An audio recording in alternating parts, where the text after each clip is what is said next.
Voici un autre exemple de division. Alors, on veut diviser 8 par 2. Quel va être le résultat?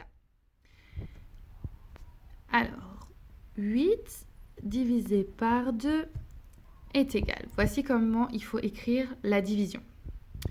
Alors, pour trouver le résultat, je peux très bien dessiner 8 bonbons. Donc, c'est le nombre de départ. 6, 7, 8, que je vais répartir entre deux enfants. Donc, c'est le nombre par lequel on divise. Donc, je répartis les bonbons. J'en distribue déjà un à chacun. 2, 3 et 4. Ici, on se trouve dans un cas de division exacte. En effet, il ne reste pas d'objet, pas de bonbons à la fin. J'ai pu distribuer tous les bonbons aux deux enfants de manière équitable. Ils ont chacun le même nombre. On peut donc écrire que 8 divisé par 2 est égal à 4. Pour vérifier le résultat, je peux écrire donc, le résultat que j'ai trouvé, 4 fois le nombre par lequel j'ai divisé, par 2, et je me rends compte que ça donne bien 8, le nombre de bonbons de départ. Mon calcul est donc juste. On remarque que 8 se trouve dans la table de 2. 2 fois 4 égale 8. Un autre exemple. On cherche à diviser 10 par 4.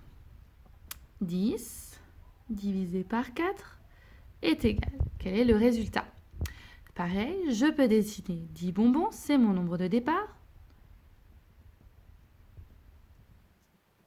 que je vais diviser cette fois-ci, partagé entre 4 enfants. C'est le nombre par lequel je divise.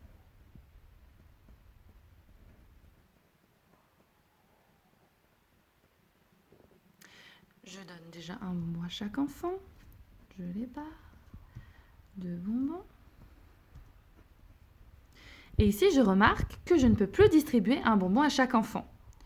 Je me trouve donc dans le cas d'une division avec reste, car il me reste à la fin 2 bonbons, 2 objets.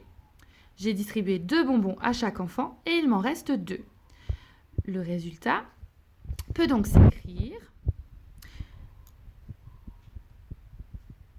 2 fois 4 plus 2 est égal à 10.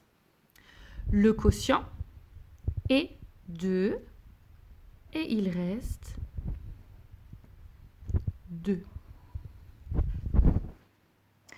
Ici, on remarque que 10 ne se trouve pas dans la table de 4. On ne peut pas trouver un résultat. 4 fois quelque chose est égal à 10. C'est pour ça qu'il reste un reste.